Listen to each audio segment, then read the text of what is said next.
And I pray, and I prayed every day, nonstop. And I can't make him be healed. I can pray for that. So the prayer has to change. And the idea of God is changes within me every day. Because this morning I woke up and today God was hope. That I just have Mhm. hope. And that because he will be cured or healed for now. But we get diseases. We came onto this earthly planet, and this is a working planet. We came onto this planet because it is hard, and we made a contract. There's disease here, there's war, there's evil, there is, as much as there's beauty and so much goodness, there's negativity, there's stress, there's jealousy, there's envy. So we come onto this earth to strengthen our tools. Mhm.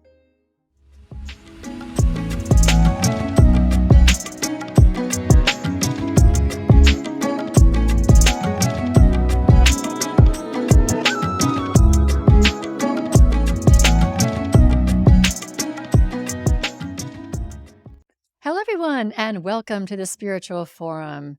I'm so glad you're here. I just love being on the spiritual path with all of you. And really, it's a tough path. And this podcast is here to support you in so many ways. It is a voice of hope, inspiration, and awakening. And every guest that I have on has some story to tell that will inspire us on our own journeys. I appreciate everybody who tunes in, everybody who scribes, everyone who donates. This is a 100% donation-based ministry, so thank you from the bottom of my heart. Let me introduce my guest. My guest is Judy Greenfeld. She's a concierge rabbi cantor, and as the founder of, I'm going to try to get this right, Noxon Minion, I got it close, a community geared toward Got it. unaffiliated Jews. Thank you.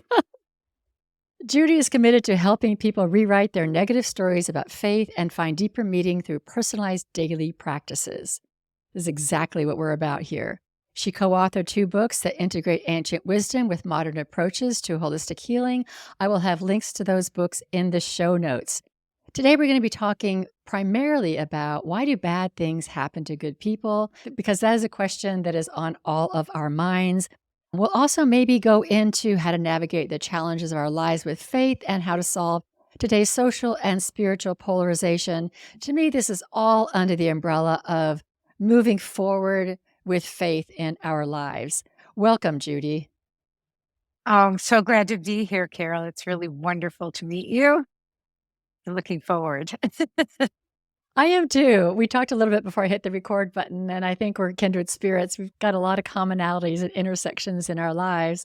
And I just love that I was approached by you or the person who supports you with the question of why do bad things happen to good people? I do talk about it from time to time on my podcast, but it's not like a focal point. So I think this is going to be really helpful and really good for people to hear.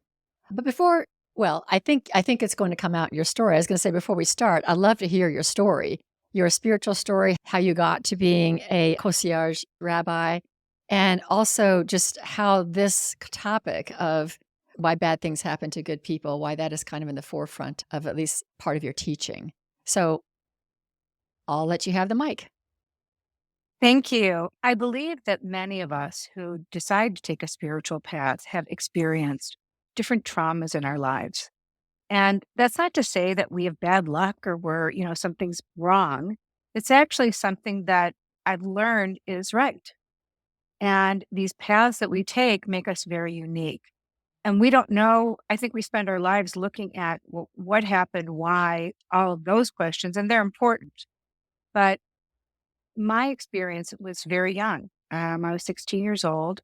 I lived I lived in Ohio, youngest of 5, Pepper Pike, Ohio. And you went out there from there, shout out. Living a somewhat normal life. Our family was conservative Jews, which, we celebrated Shabbat. It was, not a spiritual experience, but it was something that was very grounding, I would say, because the focus was on family and education, all of those things. And out of nowhere, my parents went to see a play in downtown Cleveland, and my father was shot and murdered. And my life changed at that point.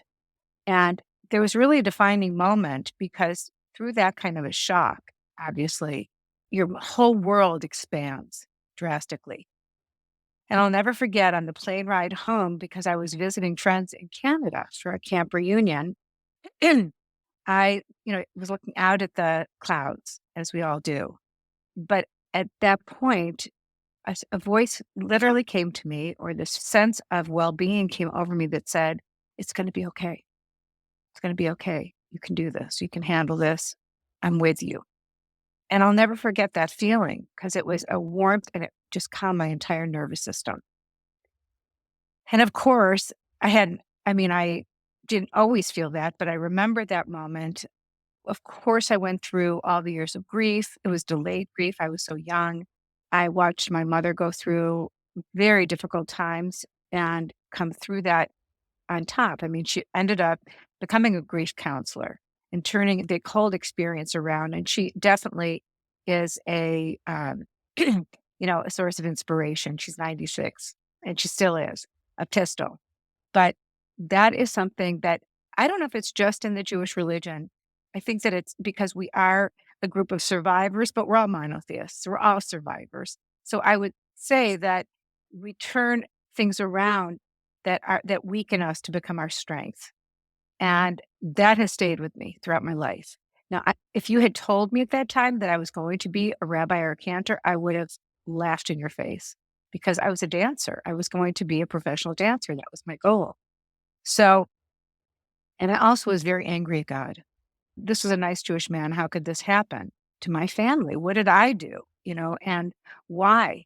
So at the same time, 2 years later, I lost a friend who was a pastor's son. Again, what is this piece that is life that I have to experience so young? But what it did do is it put me on a path as a seeker. I grew up with friends who were not Jewish, who were Methodist, and who were extremely spiritual people who taught me so much about consciousness and about other consciousnesses and ways of thinking that have shaped my adult life, I would say. They're still my friends to this day. But when we can look back at these different traumas, they will strengthen us if we make that choice. Because from the anger to God came this forgiveness, a love, and that's what I work for. So the seeking is very important. I had to go and learn about every other religion until I was able to come home to really what was honest to me. And that's really what I try to teach people is, you know, there was another defining moment in my life where I was, as I said, I was a dancer. And when I say a dancer, I was very structured and that really helped me to heal to the physical practice. That was something that I loved. I still love to this day. And I would say that we what I realized is there was a real link to your mind and your body and your soul being connected, the inner, the outer, all of that. But it was a slow journey, and that it's something that I learned so long ago, but it never has changed, and it's taken me a lot of different directions as long as I keep that grounded center. Well, really interesting story. And I'm kind of curious in your healing process, was there anything revealed about the perpetrator of your father's murder? Did you have any connection with that? Did you have to go through any process with that person as part of your healing process? That's an incredible question because it was one of those cases that my father was a lawyer and he was with a judge at that time. And we did try to find out if there was something, nefarious or behind the scenes. And this is an interesting thing. All my siblings, when you have that kind of shock, you would think, I'm going to go after that person and get them, right? I want revenge. We were numb. That was what had to heal. We felt we couldn't feel it. We could speak about it. We could cry about it, but there was I didn't know who did it because we never got to meet the person, the three young kids, they were only 16. Oh. And so there was a fear at the time that if we went and found them, they would come after us. There was just my mother was afraid to assert herself because when she asked questions, people said she was crazy. I mean, this is the 60s. This is when a lot of things were going on. And so there was this sense of it was a bad thing and it happened, move on. But years and years later, I wanted to find somebody to go back and to find out. And we were never able to, because when we were ready to do that, the people who were on the case passed away. By the time we were able to have that and heal enough. Now, interesting, our children have the questions. Our children wanted to know, because when something like that happens, also, that's not how you want to be defined. So there's almost an embarrassment. I think that, I would say my last name at the time, and they would go, "Oh, well, are you from, was Bill Savransky your father?" And I would freeze. I was a little embarrassed and didn't want people to give me things because of it. There's a lot of interesting things that you go through. So I moved to California, where I was unknown. And yet, of course, there's a lot of Clevelanders out here. However, I think that it's a story that's so terrible that you don't want to push that on anybody else. It took me years to talk about it, to write about it. Interesting. I raised that question because I think a lot of people feel like there's some closure around understanding the perpetrator or getting revenge or forgiving any of that. In your case, you didn't have any of that. So that's why I think it's so interesting, because a lot of people don't have that closure.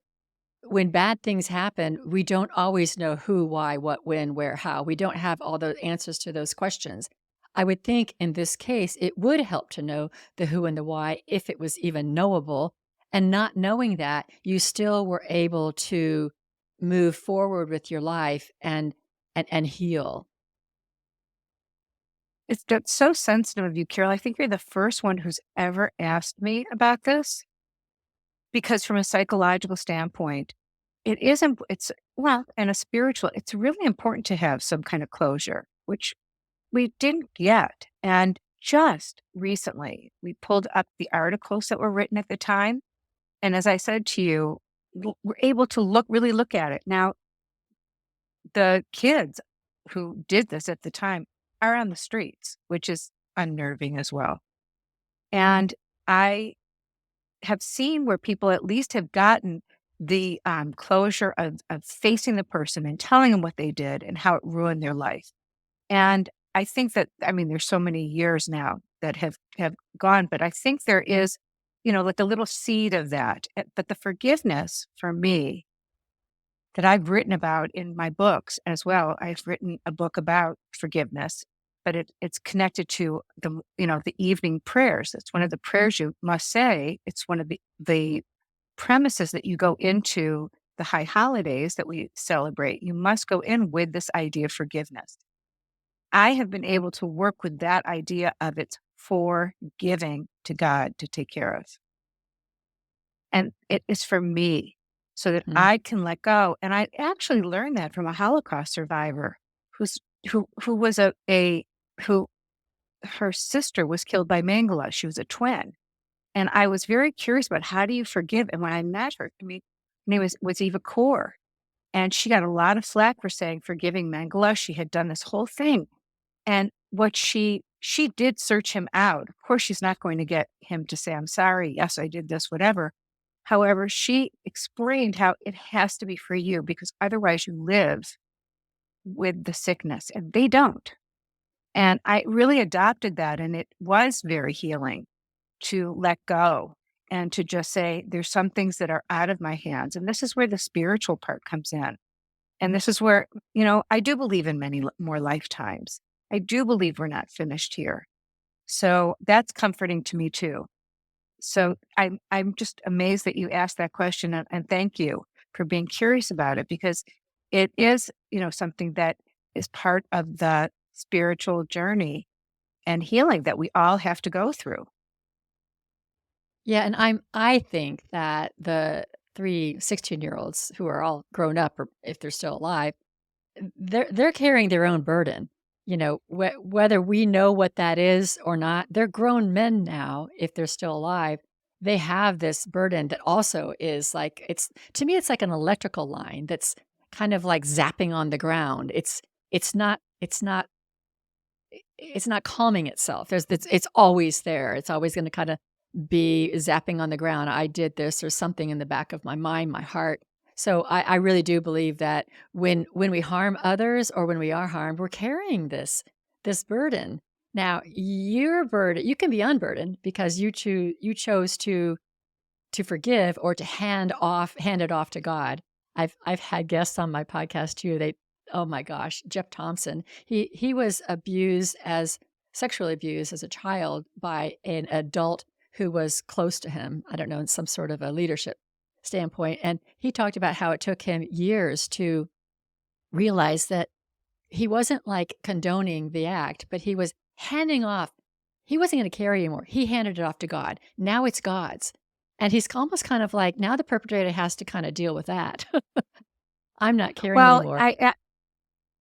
yeah, no, there is a cord. I feel that there's a spiritual cord, just like you said, that goes from heart to heart, and it it's energized. And by using a spiritual visualization, I love visualizations; they're very, very helpful. Where you actually cut that cord and you bring your energy back to you, and you allow them to have their part. That has also been a part of my healing. And you imagine, or and imagination isn't imagination. It is a gift, a visualizing that's very, very powerful. And in cutting that cord, like there's a lot of people we are attached to. If you feel drained, it's very probable that you've allowed yourself to get hooked. Mhm, mhm. And those cords have to be cleaned. And so by pulling that back, you get your energy back. And it's very true. So you're right. It does look like a live wire. And when you give it to God, that God is giving it back to them as well. Yeah, it's a very interesting process. So then what is your answer then to when people feel that they've been wronged? They, it could be a financial deal where somebody that they trusted took all their money, or a friend betrayed them, all of these things that happen to the level that happened to your father, and everything in between. What is your thought? What are your thoughts on why quote bad things happen to good people? Yeah.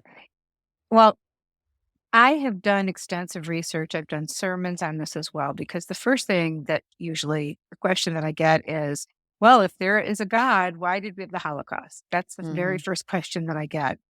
And it was my question too. It's a really good question. And what I will say, because this is a question of what do you think God is? This really begs the question of you having to update this concept of God, which we're given as a child. And it's important to think of the man in the sky up to a certain point. But because I work with children, I have this opportunity to really, and I work with that at age 13 for bar and bat mitzvah. So they are coming out of calling it the sky wizard, And I said, if you believe, you're going to think I'm crazy, because if that's what you think that I believe, then you don't have a lot of respect for me. So let me tell you that, it goes along with Santa Claus and the Easter Bunny or the Tooth Fairy. That's important for a while, but it will not work. It's not going to last. So the God that makes things happen is the God we learn about in the Bible. Okay. Like if you really look at how God appears to human beings, and the Bible is an evolution. The whole thing to me, I believe, is an evolution of how human beings come to believe in an invisible one source, like that's higher than them. And it's the trials and tribulations. And at first, God is very parental. If you don't do this, you're going to be punished. Well, that didn't work. And there's all of these iterations of God as loving father. That didn't work, especially to, people who have been abused by their fathers. Mhm. And in Judaism, there are 72 names of God. Think about that. There's a one God, but there's 72 names. So that means there's interpretation. There is a prism that we have to look through to understand this unknowable thing. So to answer your question, Everybody has bad things happen to them. And the perception of a good person, you're absolutely right. We don't want to see the innocent. What bothers us is the innocent. Why Mhm, did they mhm, deserve it? mhm, And I'm constantly, my trials and tribulations, just as yours, Carol, they don't end. They didn't end at 16. Like I mean, I thought to myself, okay, I've had enough, and I don't. Nothing bad should happen now. There's no insurance policies.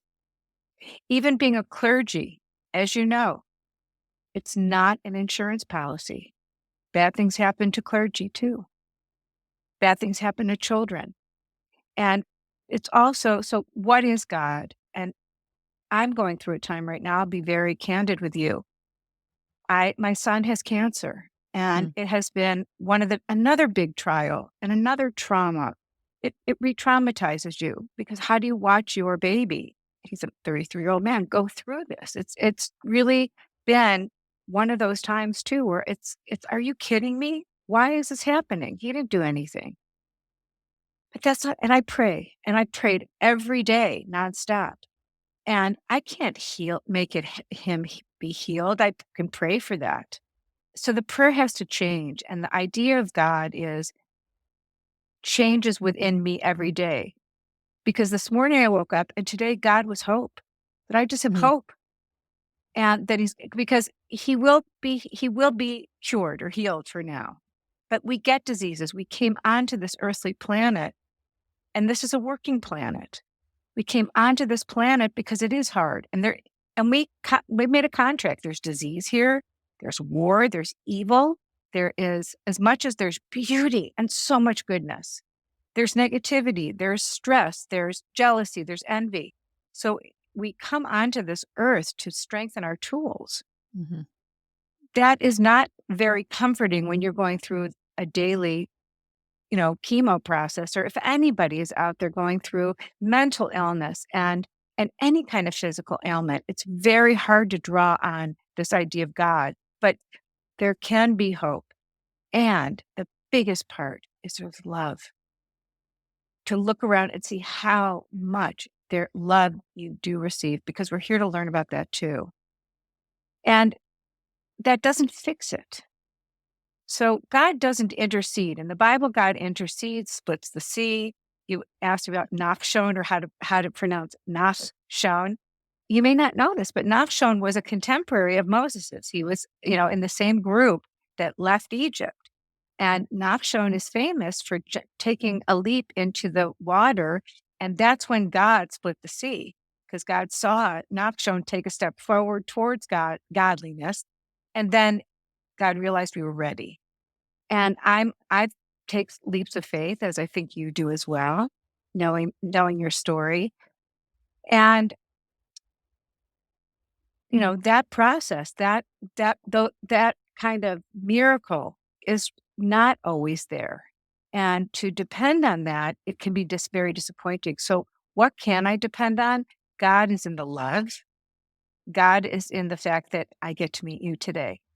God is in the fact that I am speaking to maybe one person out there that's going, "Oh, at least somebody's talking about how I feel." mhm, And the godliness that, you talk about in our world doesn't look like there's a lot of godliness there. Didn't look like in World War II there's a lot of godliness there. I mean, I went and took two congregations to Auschwitz to look at that ground zero, because I was curious, how could something like that happen? And I do believe when those kinds of things happen, God cries with us. This is humanity doing this. And we have choice, but not always intervention. I think that's kind of made up. Maybe some are lucky enough to have some feeling of intervention, but to depend on that can be disappointing. And I need my faith. Otherwise, I don't feel like I have anything. mhm. Yeah, I think there's a lot in what you just said. I think it is really interesting that when really bad things happen, people go directly to, "If there was a God." If there was a God, and it's like, the question, "What is God?" does have to be answered. This idea that we are these little children, and that God's always just gonna kinda be fixing our problems and saying, like we do with our children, like, you apologize to him. You know, that just Yeah, isn't it's a that just sin. isn't the world, but it is kind of it is a childlike way of looking at the divine and what this plane that we're in is, that there's some being out there that would just fix it all for us, and then everything would be fine. No, we're the ones. We're the pencil of God. We're the hands and feet, the brains, the creativity of God. We're all of that. We're creating this mess. No one's going to fix that except for us creating something else. And we have that power. We have the power, like you say, we all have the power always to choose love. We can choose love, even in the face of horrific war and awful things going on. I do have the biggest problem myself personally, like you say, with the innocent, the children, whether child trafficking or child abuse or anything, they seem so innocent. And at the same time, if we also believe that there's an eternality to life and that we are going through different cycles, perhaps we're all just souls who've come here to learn based on our experience, and we can kind of get into that. But I think it always does come down to what is God? What is God? And that is a Mhm. fascinating question. I will say one of my friends from seminary wrote on her Facebook page today, she talked about the evolution. I too believe the Bible is about our evolution, our spiritual evolution, our understanding what God is. All of those stories are about that. But she wrote about the evolution of humanity's relationship with God. That first God is this being that's sitting on a throne and is all everything and the prime directive. And then we evolve to something like God is in everything and God is the energy under everything. And then we evolve to God is the activity in us, and that we are expressing, we are the expression of God here. And that we're all on these different levels. But if we're the expression, then we can use our imagination, which is the first step in creating, to imagine Yes. another world, imagine another way of being, and then get to work creating it. I love that. Yeah, I think that's really, and just a little different word that I use, because words really can help. Even in looking at, when you'll get the theological question, well, isn't evil God too? If God created good, did God Mhm. create evil? There's a lot of these opposites, obviously, because we need to know darkness to know light. In the very first line, God created darkness and light. God created chaos and order. So we need the opposites to know what each, all the different shades of gray in between. Absolutely. But when I go down the checklist and I think, even if my decision is, hey, am I doing this for Judy or am I doing this for God? I love that somebody once said to me that ego is edging God out. Mhm. Mhm. I love that because it's true. And we have egos that we have to be wary of if they get out of control, which they do at times. And, and another one was that God's just good, orderly direction, that God will put me Mm. on an orderly direction. Does it mean that I'm going to be a billionaire? Like this whole idea of billionaires, you know, no, no one said that. And it's not even necessary unless you're giving that money away, I feel. But we raise a generation that's their goal, which is a worrisome thing. When I talk to kids, like, what do you want to be when you grow up? Billionaire, we need to get back to, I represent getting back to what's really nourishing us, what is sustaining, and what we can depend on. And just as you're talking, God is life force, life force. And if my decisions are going to create more life, they're connected to God. And if they are about self serving, then I need to look at that. And when they're destruct, like if something's coming towards me and weighing it out, as long as it's building and not destroying, I'm on the right track. And I think you can agree with me, spiritual seekers have a desire to find themselves on the right track. And everyone's got a different track because we're all individual souls. We're searching to see what is our, what are we meant to do in this lifetime? Most of the people come to me. I will say to them, I'm not going to preach to you. I'm going to show you what the tradition says.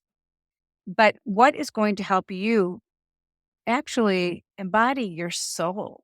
There's a soul in there that we need to connect with. That's spirituality. And if that's something you're interested in, that soul is going to lead you in manifesting who you're meant to be. And in that, I have to say, is a lot of acceptance and kind of a counterintuitive ideology as far as what our culture does. We have a culture that's in trouble. I don't even know how to apply this to the political system. I don't even know how to apply this to to the bigger powers that be. I don't, except that I pray for them and I pray for, you know, something to shift. That's daunting to me. If you have ideas about that, I think that we all feel a little bit powerless here. But we have to look at what we do have power over, which is our choices and ourselves. Yeah, you may not like my ideas. I might love them. I think we need to create something completely different. I I mean, think you're I right. think we keep trying to I think you're tweak right. what is, and it's like, maybe we're in some kind of a death and rebirth cycle, politically, socially, economically, everythingly, in order to really restore ourselves as bringing forth, what I call the kingdom of God. Love, creativity, brightness, freedom, the things that I believe that we are born naturally to be. And all those systems may have served us at one time. I'm not sure they did, but they may have served us at one time. But now it's like there's so much corruption. And can we keep tweaking something where there's so much corruption and division and so much division? And we all have Oh, so much more in common as human beings with souls, as souls, we have so much more in common than differences, and we're so much focusing on all of our differences. And I think it's a contrived space for us to kind of do that because it keeps the corrupt structures in place. And if we just decided, you know what, let's put our energy towards creating something that's really more reflective of I think, our original nature. That's how I look at it, that all of that old would fall away, and I'm an optimist in that way. no, no, you are, I love it. And this is why I was so looking forward to meeting you today and to connecting with you. You've asked a rabbi to come on to your show, and you're a reverend. And I can't imagine more of a love story. A better meeting because we learn about so much about each other. And there did come a defining point in my life where I was meditating and I was deep in meditation. And they said, because I love Kundalini yoga and all of those practices. In fact, when I did write a book about physical practice connected to prayer 27 years ago, it was in order to find something like that in my own religion because I was in the middle of a yoga class and they asked me to find my Christ consciousness. And I thought to myself, I don't have one. Aw. That's I, and and there are a few things that we have no control over, and that's what we're born into. And it occurred to me at that moment that whether I was angry at God or not, it was my job to, as a seeker to find out why I was born into this lifetime Jewish and what at least I didn't believe in, and then I could make the changes. And what I found as I continued to search, and I became a cantor first, so I sang, and then and learned all about the liturgy, and then I went back to seminary another 8 years to become a rabbi because I wanted to know what the truth. Is it what my rabbi said when I was growing up, or did they make that up because of a social context? And you know what? Some of it was. Some of it was because things are orthodox, conservative, reform, because I'm a woman. I mean, it's changed in our lifetime. We are so lucky to say that. Mhm. And I went back to bust the myths. I have a feeling you're a myth buster too. And that's why I really have chosen to do this kind of pulpit that you have created. And so many people are changing. Like you said, this is your congregation. This is Mhm, mhm. who you always wanted to talk to. And we are, stretching that net, which is very important right now because like you said, we're divided in Are you Jewish? Are you Catholic? Are you Mhm. this? Because it's safe. The bottom line is my congregation was filled with interfaith. I wanted interfaith because I wanted to show those children that there's more similarities than there's differences. We all have the same Bible that you're going to learn about. So you got to know these stories. You got to know your history. All belong to the same land that is in trouble that we want to keep because that's a vortex that we don't understand, but that's where we started. You have a responsibility to create your values and your behaviors. And now you're a responsible human being. I mean, that's what I was able to do. But even the adults aren't aware. They don't think in those terms. They're so busy. And I think that what is so important about religion at this point, and maybe even in organized religion, they're doing the best job that they can. But for people to have the courage to say, they're not really speaking my language. I can't follow the flock. I'm an individual. And I want to hear about something that's going to unify and not be, I do it because they do it, or Mhm, because mhm, our past needed to divide. I can't, I mean, I get excited to speak to you to find out how many things are similar mhm, and mhm. how can we come together, whether it's our color, whether it's our race, whether whatever it is, because you're right, that's the new paradigm that Mhm. will heal our world.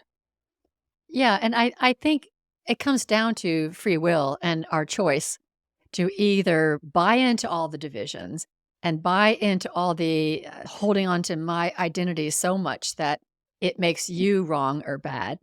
And we all of it comes at us, and it's coming at us very intensely right now. And each one of us can just at some point just lay down the sword. Just lay it down and go, you know what? You're my brother, you're my sister. I want to love you.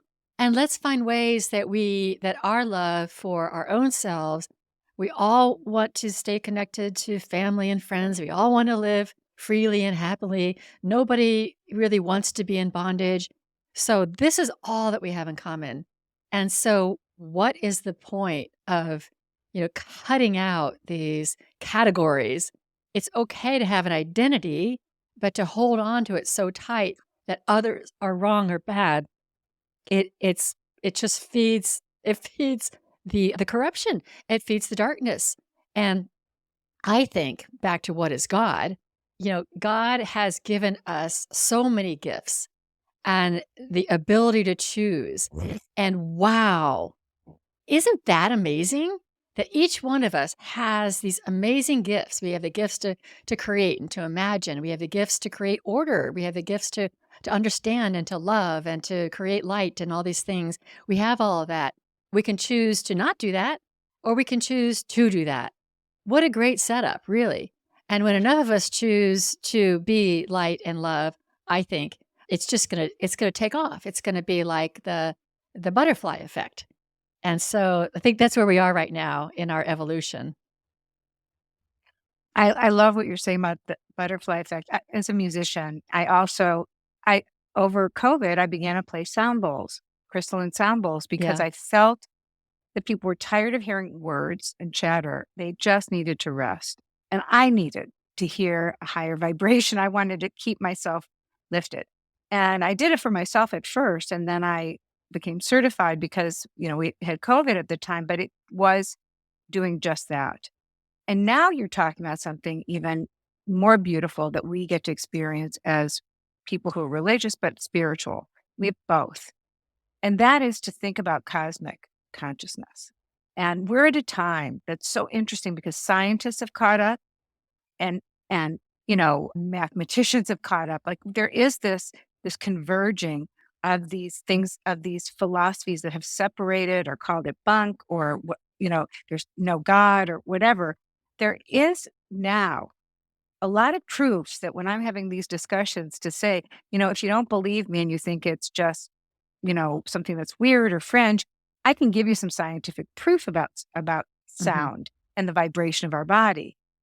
And that's the language that is needed right now, that puts us all on the same ground. Because the truth is, right now, we're looking it's kind of fun right now. We're going through a time where our ecosystem is responding. The stars, the moon, we are beginning to realize that we are guided by the moon and the stars, and people are going back into space.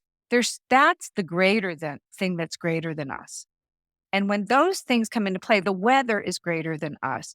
All of those things in nature are very humbling. And if we can get on that way, I think that we really have more hope as well, to use that kind of language where that does unify us.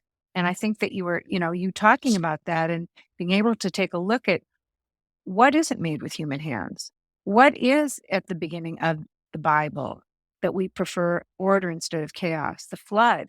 There's so much talk about that right now. And that in the end, we are trying to live and be alive and have life force. And and we have goodwill. Like, it's in the basics of all of our Mhm, religions. mhm, So yeah, I think that perhaps, as you said, that may be greater than worrying about what political, system you're in or what your belief system is. The open-mindedness and the expansion is part of this new age, I believe. mhm, mhm. And I love the definition of God being good, orderly direction. I think I Right? yeah, That's I it. like that. I like that, and I think that things do appear chaotic, but just because they appear chaotic doesn't mean that they're not part of a bigger order. Whenever there's chaos, it's something that's forming, and some order comes out of that. And when you're in the middle of it, you don't like it. But this is where I wanted to go next is hope and faith. Because I think that you've talked about hope and also faith, that to move us through these storms and these tumultuous times of what appears to be chaotic, and to find the good orderly direction, I do think it takes a grounding in faith and a knowing. And to me, hope is that despite what things look like, it's going to be okay. Just like the voice that you heard after your Mhm. father's tragic death. Mhm. Yeah, I think that all the stories too, I know that I go back to scriptures and get a lot of comfort because it was not easy. And we come from religions that are so old, thousands and thousands of years. I mean, there's been destructions, there's been rebirths. I mean, there's so much time. The good news is that we're still here Yes. Yeah. and Yeah. that we're women. We're Yeah. women in this day and age, and we are able to. This is unheard of. It's unprecedented. We're in a that's not a light thing. And talk about freedom. I met this woman yesterday who came from Russia. Her family grew up there. They had nothing. They weren't allowed. It was against the law. You and I, there's no police coming in and taking us away. Talk about, what Mhm. we're able to do, our voices to be heard. And that goes for anybody who's listening. Your voice needs to be heard. You are important. And this idea of hope and faith, people would ask me, what is this spirituality? Because it's kind of a buzzword and it has become that. And I mentioned before, spirituality is to contact that soul or that spirit within you because it has a lot to say if we turn inward, and it's filled with a lot of goodness. It's really going to lead you, it's life force. And but I give this analogy because, again, I love visuals. You know, we've all climbed to the top of some mountain. I have different ones that I think about, but you get there and it's a schlep getting up there. You're not sure if you want to get to the top. And once you get to the top of one of these mountains that you've climbed, you look around and there's a lot that you can see. You have a whole peripheral view. Now, if that's life, spirituality is what takes you to the top of that mountain and lets you look. Now, sometimes you are in the weeds, but it's not going to last forever. Even the good stuff's not going to last forever. But what we get is a whole panorama of what our life is going to be. And when you can see the whole, that it was worth it to hang in there because you're going to be at the other end. That's what hope is. Because when you're in the mire, it feels like this is forever. I mean, I'm counting down the days and time is slowing down. And I'm thinking, oh my goodness, this is just, how am I going to get through each day? And then I remember that you can be that bird or you could be that little angel. And I just imagine you as like having your little wings are kind of up there, and going, isn't that interesting? We can see that isn't going to, there's sunshine over here. So let's hang in there. Let's hold each other's hand, hang in there because we're going to get to the sunshine, but we can't give up. And we still need to take one more step, baby steps. And that has really been what gives me, that is my faith and hope that I will get to see and have a bigger perspective. And that, I don't mean this as apologetics. I don't think anybody deserves horrible things happening. I don't care, I really don't. And I'm not a revenge person either.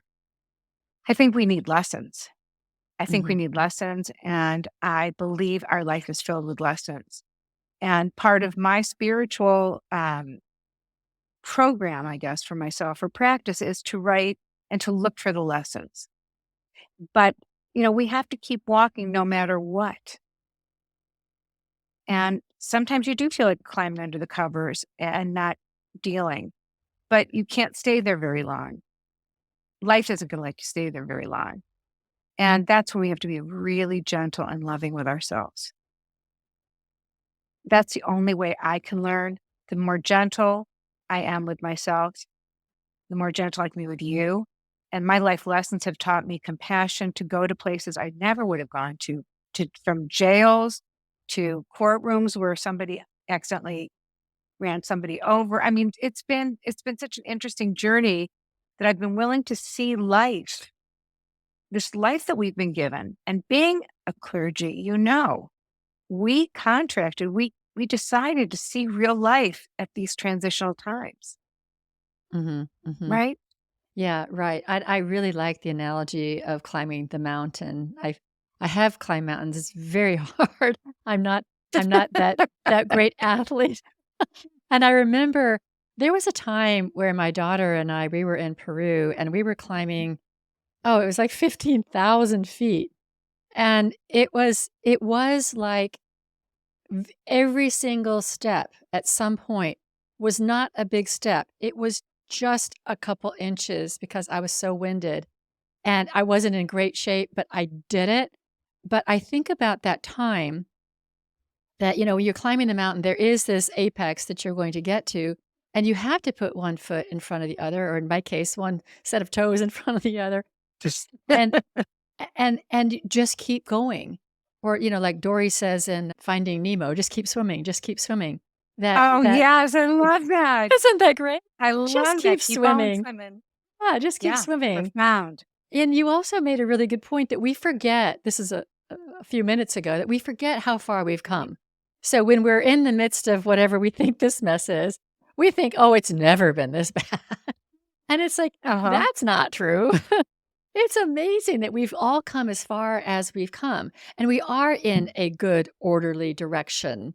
And just like climbing the mountain, you can climb a mountain and you can get to some sort of vista. You're not at the apex, you're not the climax yet. You can pause, you can look around and look what a beautiful world this is. And then you got to get back climbing and you're back into the hardness and the difficulty. And we need to just keep going up the mountain ultimately to our own highest consciousness. Um, so we've talked about a lot. I'd love to hear more about what you do as a concierge rabbi and whatever else you want to share with people, because our conversation just had a life of its own, but you may have something that you that you really want to convey that I didn't take us in that direction. I think one of the most fun things that you said to me today is, "Oh my god, I think I'm a concierge reverend Oh yeah. or pastor." Yeah. And and in my career as a rabbi and a cantor, I also founded a congregation called the Noxon Minion, Noxon being the leaper of faith, because I started it when I was a cantor in my backyard with 10. A minion is 10. Oh. And you need 10 in tradition for God to show up. That's when you're praying. And you have to leave out some prayers if you don't have 10. Now, my feeling was, and I made a promise, a little chat with God, and I said, if you keep bringing me 10 people, I'll do this. And 10 kept coming, whether they were children, adults, whatever, until I had a congregation of about 300 people Wow. and maintained that. I wasn't planning to teach children and to really do a full kind of old fashioned type. And it wasn't old fashioned. I mean, we were a synagogue without walls, but a synagogue experience. And I had an incredible executive director, and we had this beautiful community for over 15 years. Just in the last year, I had completed. I could tell I was ready to go to the next level. And, you had said, concierge, that was a very bold move. It was very uncomfortable for me. I don't have that kind of boldness, but my feeling was I did a lot of asking and surveying. What do people want in this next phase? I'm very interested in what the Jewish community is needing right now and the non-Jewish community. What are people needing? The truth is they want you and they want you. And the truth is that's what a concierge Mhm. clergy is. You're there when they want you. I wanted them to always be there, but that's not the way it is anymore. The people can't maintain that necessarily financially, and it turns into an institution. They Mhm. want the one-on-one. That's what made our congregation special. Everybody got individual attention. So when I took this move, it was to just tell the truth. And with concierge doctors and, all of this, I looked it up and I thought, is that too bold to say with to religion? But the truth is, I want to give that individual attention. I want to know you. I don't want to just perform. I really want to know you and help you get to the next level. So that's what I'm offering. And if you're interested, my website is rabbicantorjudy.org. Rabbi is spelled RabbiCantor, Rabbi Cantor, Judy, JUDY.org. I really quickly want to say there aren't a lot of Rabbi Cantors where I'm of the new ilk. The smaller synagogues couldn't afford to have both. So I went through 16 years of seminary, and I'm very proud of that. It's almost like saying writer, producer, whatever. And my feeling is that I'm going to give you the best of what I find so that your ceremonies, which is what I offer, and different classes that I teach are all of that I can, provide so that when you are to make you whole and to make you autonomous so that you can make the decisions of what is going to nurture you and nourish you. So that's all I think I have time for, but that's what a concierge is that it's a little bit of have it your way, but it's a little bit of let me teach you about what the traditions are, and then you make your choices. Choice is a big part of our discussion today, Carol, and I think that I want people to know they have choices. I think that's so interesting, the observation that church and synagogue my experience is that it's very easy for it to become an institution or some sort of a business or something that that the magic then gets kind of, like, crystallized. It's not fluid. Ugh, you're speaking to my heart. Ugh, yes. Yeah, you end up having to sustain a budget or a building or a salary or whatever, and it's the realities of having some sort of an organization, but then it's like, is that the way it's supposed to be? I don't know. I don't know, and I do think that we are in a different age, and so, for example, this podcast, this is a way to get a message out in the world. It's not like holding church, but there is a spiritual message that goes out every week. They're different, but they also have the same flavor. They support people's lives, but it's not really entombed by by a budget and a building and a all the stuff that church can become. You are just, my heart's just opening. You're absolutely right. After 15 years, that is not, I didn't go to school for that. The Yeah. magic gets lost because instead of doing a fantastic program, it's, well, how much is it going to cost? And no one wants to pay for it. And who's coming? And I really wanted to give that up because I was Yeah. losing my love for it. Yeah. And I'm happy, not happy, but it's interesting to hear because I have this fantasy, oh, churches are all funded. Well, they're not. And for some reason, people think that, You don't have to pay for religion. It's a Yeah, no. startup. My son is a startup guy, and I realized that, and as you said, what you and I are doing right now is startup, to be involved in the media this way and social media and all of that. We are trekking into a new congregation, a new type of synagogue, a new type of church, and you are doing that. And you are reaching more people than you would reach normally, because people don't come out anymore. They listen, which is great, but we're not yet at the place where we congregate the way we used to. So yeah, it might be a different framework for you to think about. Yeah, and I do miss, really connecting face to face. I do like that, and that's probably one of the reasons I hold an annual retreat. So people can come. I've got an Yeah. October retreat, a whole planet spirituality retreat at Unity Village. I have people come, and then we have all the time to hug and connect and do the real that aspect of humanity. But yeah, we are pioneers, I guess, or we're in different worlds, and who knows where things are going. But at the center is, I think, is faith and God and hope and just a knowing that we're, for me, co-creating a more beautiful, loving world. That's what it is for me. Yeah. And I wanted to just also say, if anybody's interested in more of my work, I do have 2 books about how to begin the day and end the day in a spiritual way. The first book is called Minding the Temple of the Soul, and it uses traditional Jewish ancient prayers, but it's about mind, body, and soul that comes from our Bible. And how to close the day is a reflection of the day. So the one thing that I didn't mention is this need to receive. And that is a very hard thing. And we don't spend enough time. I don't spend enough time, and I have a spiritual practice about receiving.